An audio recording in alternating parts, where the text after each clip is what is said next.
خیلی از مردم تو جنگ من گفتم پس این پلاسما چی شد؟ آقا مگه قراره یه زنبوری اومد نیشت زد تو از مگسکش برقی استفاده کنی برای اون؟ اصلا دلیلی نداره ما الان استفاده کنیم. ما گذاشتیم اربابش اگه اومد اونم در زمان لزوم از سلاح پلاسماییمون هم استفاده کنیم. کما اینکه سوخت موشک سجیل سوخت پلاسمایی است. من الان اینجا به مردم اعلام بکنم سلاح پلاسمایی هم داریم.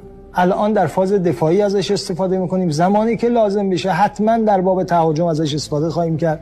همونطور که صهیونیست‌ها اتاق جنگ علوم غریبه دارن ما هم اتاق‌های جنگ علوم غریبه داریم در کشور.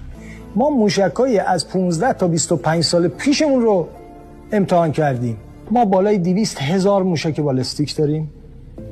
بالای 600,000 موشک داریم. مسئولین نظامی ما مصاحبه نمی‌کنن چون نیروی رسمی هستند. بقیه هم دل و جیگرشو ندارن، ولی من اینجا شفاف و رسما اعلام بکنم